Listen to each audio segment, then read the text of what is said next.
First of all, I'm going to get the risotto on because it takes the longest.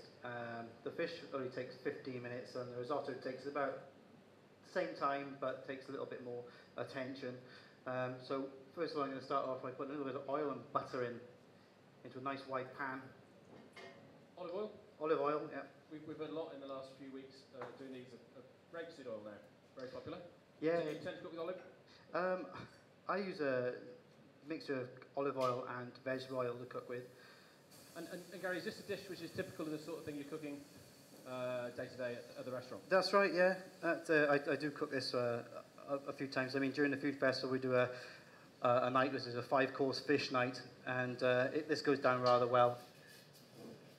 So I just basically want to pearl the risotto just to get rid of the white, so it goes slightly opaque. So the rice is arborio? It is arborio, yes, from northern Italy. Yeah. Just a little bit more butter. You need to get the oil around every grain of rice. There just wasn't enough in there at the moment. Just leave it.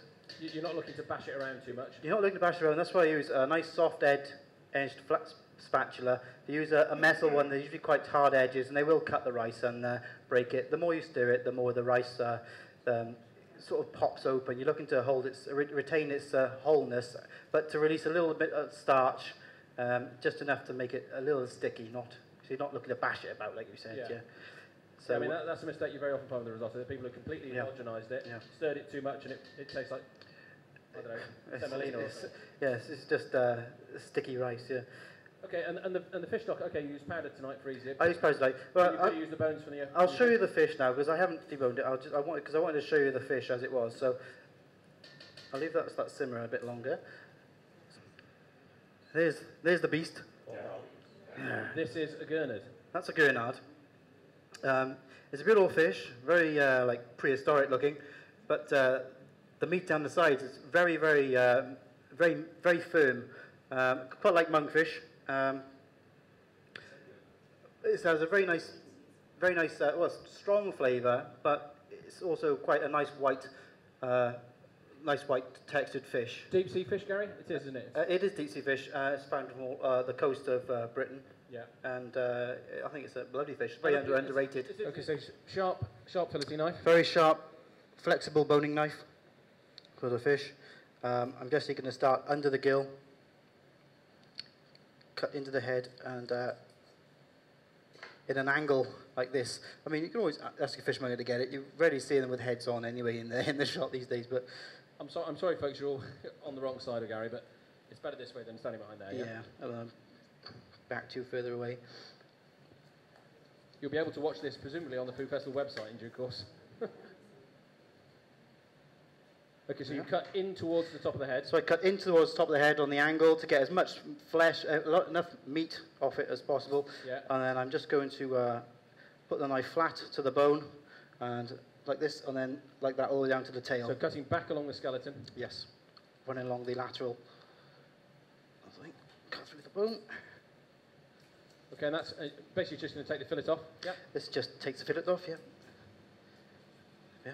Lovely. Right, folks, you made that look very easy. There you go. So there it is, and I can see it so close to the bone there, hardly any waste.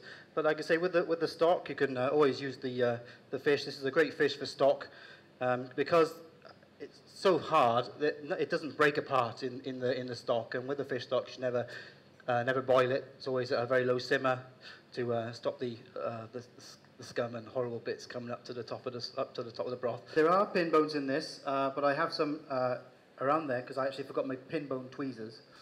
So that's one. I tried to remember everything to bring tonight, but that's the one thing I actually forgot.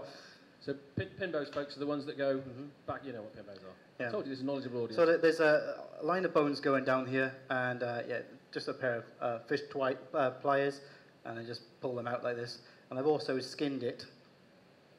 To skin the fish, you would just run your knife down like this, and then this sort of motion up underneath the fish. Hanging onto the skin. Hanging onto the skin all the time. Pushing it that way, yep. And that's the skin there. So again, no wastage. No waste. Okay, so there's the fish. I actually just laid the fish on top, and I folded the ham over both sides, and you can roll the rest underneath, and it it sticks together because the ham is nice and thinly sliced. And that's it. I put it onto a baking tray and for 180, 190 degrees for 15 minutes. And you've not seasoned it heavily because presumably there's some salt in the ham to come out. I've used salted butter as well. The fish is not seasoned. The fish isn't salty, but the ham has also got a lot of salt in it. But I did put a little bit of seasoning in it because the Gurnard lends itself to quite a little bit of seasoning. You will find it's not too salty at all. Okay, where are we up to? Okay, so the risotto is finished. The fish is cooked back there. I'll bring one out now to show you. I've just chopped some gherkins and capers.